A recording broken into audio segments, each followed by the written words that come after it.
జై శ్రీరామ్, శ్రీమాత్రే నమః. జై జనసేన, జై పవన్ కళ్యాణ్, జై వారాహి. వందే మాత్రం వీక్షకులకందరికీ నమస్సుమాంజల్లు. ఒక వారం రోజుల క్రితం కాకినాడ జిల్లా తుని దొండవాక అగ్రహారంలో ఓ జీడిమామిడి తోటలో వాచ్మెన్గా పనిచేస్తున్న ఒక కాపలా ఉంటున్న దంపతుల కుమార్తె అనూహ్యంగా మిస్ అయింది.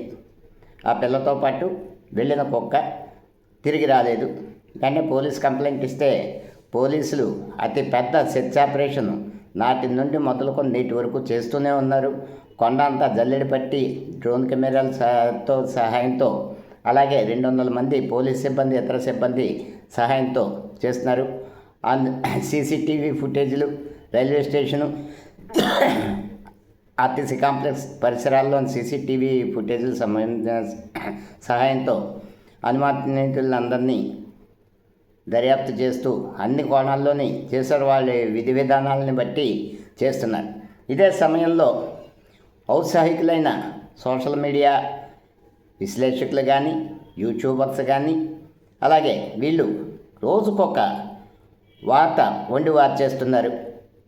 ఈ రకంగా చేయొచ్చు కదా దర్యాప్తు, ఈ రకంగా చేయొచ్చు కదా, ఈ కోణంలో దర్యాప్తు చేయొచ్చు కదా, అక్కడ బాలిక దుస్తులు దొరికే ఓ చోటని, బాలిక రక్తం ఓ చోట దొరికింది ఉందని, ఇలాగా ఈ ఇతర ఎవరికి తోచిన వార్త రకరకాల థంబ్నెయిల్స్తో ఒక సోషల్ అన్రెస్ట్ క్రియేట్ చేసే విధంగా ఎవరికి కూడా అయ్యో పిల్లను కోల్పోయి ఆ తల్లిదండ్రులు ఎంత బాధపడుతున్నారో, వాళ్ళు ఇదవుతున్నారన్న బాధ కనీసం వేసిన మాత్రం లేదు.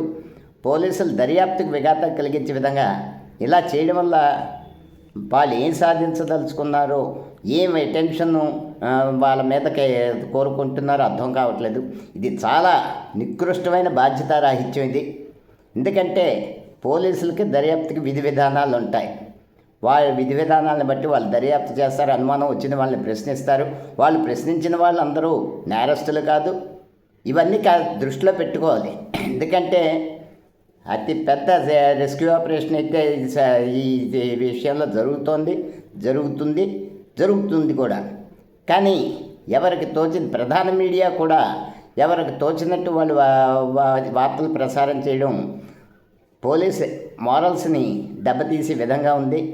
దయచేసి మనకు తెలియని పని ఎక్కడెక్కడి నుంచో వచ్చేస్తున్నారు ఇక్కడికి యూట్యూబర్స్ పేరుతోటి వచ్చేసి ఎవరికి తోచిన వార్తలు వాళ్ళు రాసేస్తున్నారు. దాని మీద రకరకాల ఇది ఎవరు ఫలానా వాడు చేసి ఉంటాడు అన్నది ఇవి ఎలా ఉంటుందంటే చాలా ఇది. కాబట్టి మనకి ప్రధానంగా మనిషికి ఉన్నది సోషల్ రెస్పాన్సిబిలిటీ. అది పాటించాల్సిన బాధ్యత అందరి మీద ఉంది.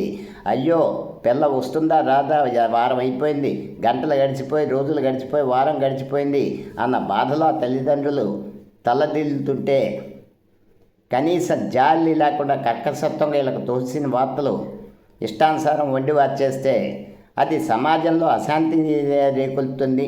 ఇది గమనించుకోండి. దయచేసి ఇలాంటివి ప్రోత్సహించకండి. చూసేవాళ్ళు కూడా అటువంటి వార్తల్ని ప్రసారం చేయడం నేరం. అటువంటి నేరాన్ని చూసి లైక్లు కొట్టి ప్రోత్సహించే వాళ్ళు కూడా నేరం చేసిన వాళ్ళు అవుతారు. కాబట్టి సోషల్ అన్రెస్ట్ క్రియేట్ చేసే వాళ్ళు ఎలాంటి వాళ్ళైనా సరే శిక్షించాలి. అంతిమంగా మనం కోరుకోవాల్సిందల్లా బాలిక క్షేమంగా ఆ తల్లిదండ్రుల దగ్గరికి తిరిగి చేరాల్సిందిగా కోరుకుందాం. పోలీసులకు సహకరిద్దాం. ఆ బాలిక కథ సుఖాంతం అవ్వాలని కోరుకోవడం తప్పించి మరో మార్గం లేదు. వందే మాత్రం. జై హింద్.